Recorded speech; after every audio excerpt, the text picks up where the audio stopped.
sini sebagai pemateri yang pertama, saya akan menjelaskan tentang strategi pembelajaran berbasis masalah. Nah, strategi berbasis masalah adalah mengutamakan proses belajar di mana tugas guru harus memfokuskan diri untuk membantu siswa mencapai keterampilan mengarahkan diri. Pembelajaran berdasarkan masalah, penggunaannya di dalam tingkat berpikir lebih tinggi dalam situasi berorientasi pada masalah, termaksud bagaimana belajar. Guru dalam model pembelajaran berdasarkan masalah berperan sebagai penyaji masalah, penanya, atau mengadakan dialog, membantu menemukan masalah, dan memberikan fasilitas penelitian. Selain itu, guru menyiapkan dukungan dan dorongan yang dapat meningkatkan pertumbuhan inquiry dan intelektual siswa. Pembelajaran berdasarkan masalah hanya dapat terjadi jika guru dapat menciptakan lingkungan kelas yang terbuka dan membimbing pertukaran gagasan. Baik, di sini saya akan menjelaskan mengenai strategi pembelajaran kontekstual atau CTL.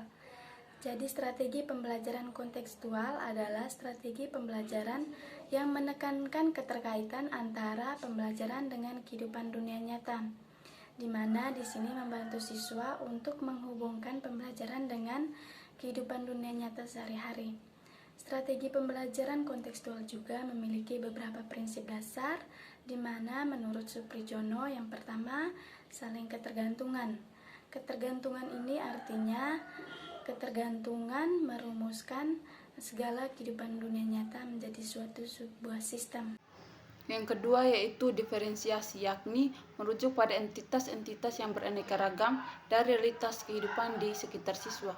Keanekaragaman mendorong untuk siswa berpikir kritis untuk menemukan hubungan di antara entitas-entitas yang beraneka ragam itu. Siswa dapat memahami makna bahwa perbedaan itu adalah rahmat. Yang ketiga yaitu penguatan diri. Artinya prinsip ini mendorong pentingnya siswa mengeluarkan seluruh potensi yang dimilikinya. Ketika siswa menghubungkan materi akademik dengan konteks keadaan pribadi mereka, siswa dapat terlibat dalam kegiatan yang mengandung prinsip penguatan diri tersebut. Selanjutnya, langkah-langkah yang harus ditempuh dalam CTL adalah sebagai berikut.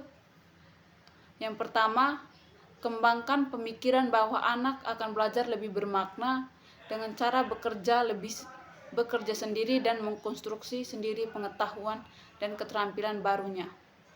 Yang kedua, laksanakan sejauh mungkin kegiatan inquiry untuk semua topik. Yang ketiga, kembangkan sifat ingin tahu anak dengan bertanya. Yang keempat, ciptakan masyarakat yang belajar. Yang kelima, hadirkan model sebagai contoh pembelajaran. Yang keenam, lakukan refleksi di akhir pertemuan. Yang ketujuh, lakukan penilaian yang sebenarnya dengan berbagai cara.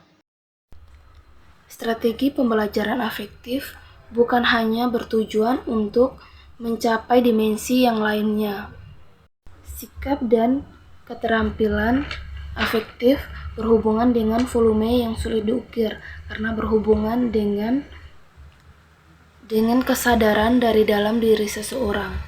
Kemampuan sikap afektif berhubungan dengan minat dan sikap yang dapat berupa tanggung jawab, komitmen, disiplin, jujur, menghargai pendapat orang lain, dan kemampuan mengendalikan diri.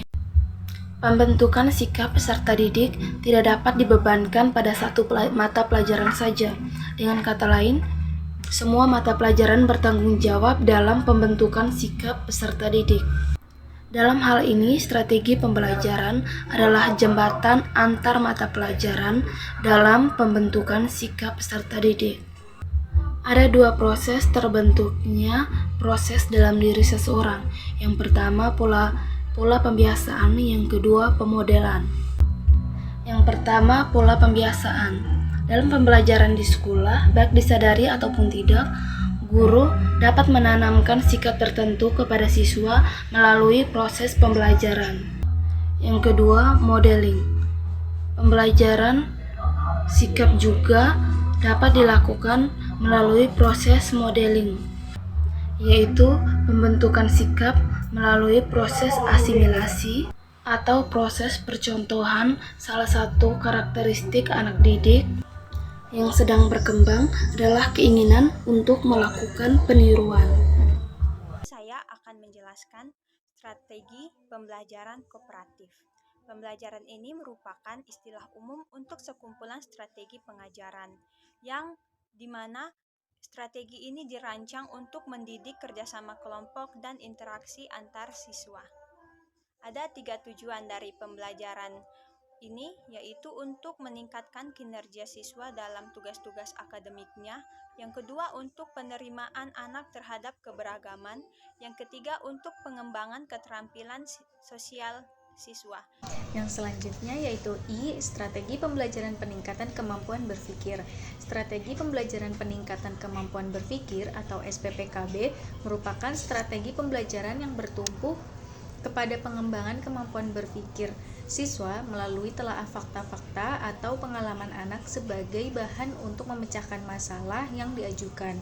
Selain itu, dengan menggunakan strategi pembelajaran ini, siswa akan lebih aktif dalam proses pembelajaran karena strategi pembelajaran peningkatan kemampuan berpikir atau SPPKB menekankan kepada keterlibatan siswa secara penuh dalam belajar. Hal ini sesuai dengan hakikat SPPKB yang tidak mengharapkan siswa sebagai objek belajar yang hanya duduk mendengarkan penjelasan guru kemudian mencatat untuk dihafalkan. Terdapat beberapa hal yang terkandung dalam pengertian di atas. Yang pertama, SPPKB adalah model pembelajaran yang bertumpu pada pengembangan kemampuan berpikir.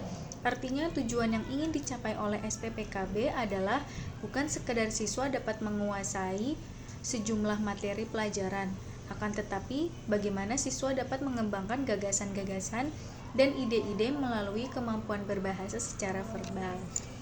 Saya akan menjelaskan terkait dengan strategi SPPKB yang kedua, yaitu telaah fakta-fakta sosial atau pengalaman sosial merupakan dasar pengembangan kemampuan berpikir, artinya pengembangan gagasan dan ide-ide berdasarkan kepada pengalaman sosial anak dalam kehidupan sehari-hari atau berdasarkan kemampuan anak untuk mendeskripsikan hasil pengamatan mereka terhadap berbagai fakta dan data yang mereka peroleh dalam kehidupan sehari-hari.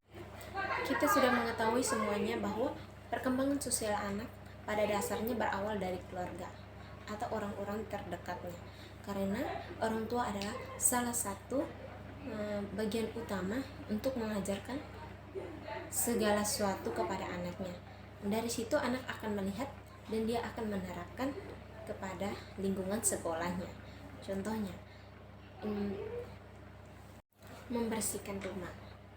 Dari situ dia mengamati ada sapu, ada tempat sampah, sapunya untuk apa, tempat sampahnya untuk apa. Dari situ dia lihat bahwa sapu itu sebagai sapu lantai dan tempat sampah itu sebagai tempat untuk pembuangan sampah. Dari situ anak bisa melakukan di sekolah dan dia bisa membuatnya sendiri karena dia sudah berpikir dengan apa yang dia sudah melihat atau apa yang sudah diterapkan oleh orang tuanya, sehingga dengan ide-idenya dia bisa menerapkan di lingkungan sekolah. Dan strategi SPPKB yang ketiga adalah sasaran akhir SPPKB adalah kemampuan anak untuk memecahkan masalah-masalah sosial sesuai dengan taraf perkembangan anak.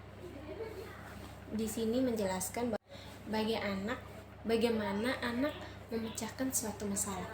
Contoh masalah di sini tuh dalam satu permainan, nanti guru menyuruh anak untuk berdiri secara contoh masalah sosial yang sering terjadi itu yang pernah saya turun ke lapangan, yaitu ada seorang anak yang dia punya sifat tuh beda dengan teman-teman lainnya. Dia sukanya menyendiri dibanding dengan teman-temannya, sedangkan teman-temannya fokus pada mengikuti pelajaran, sedangkan dia lebih fokus main di belakang. Dia sukanya sendiri. Dari situ bagaimana peran guru agar anak itu mau menerima atau mau bersama-sama lagi dengan teman, yaitu caranya ibu guru harus mengajak, memberi pertanyaan, bertanya-tanya kepada anak. Mungkin ada salah satu yang membuat dia tidak senang dengan keadaan kelasnya. Mungkin ada bawaan masalah yang dari rumahnya sehingga dia tidak fokus pada pelajaran yang ibu guru berikan. Jadi peran guru itu sangat penting agar perkembangan sosial anak itu bisa berkembang dengan baik. Walaupun adapun masalah, kita harus menyelesaikannya. Dari situ anak akan mengetahui bahwa dia ada masalah, dia harus menceritakan kepada gurunya. Dengan menceritakan tersebut, dia bisa menyenangkan dari hatinya, dia senang, dan pada akhirnya dia akan tertarik lagi dengan apa yang teman-teman lakukan, dia akan ikuti terus. Ini saya akan menjelaskan 3 karakteristik utama dari strategi pembelajaran peningkatan kemampuan berpikir pada anak.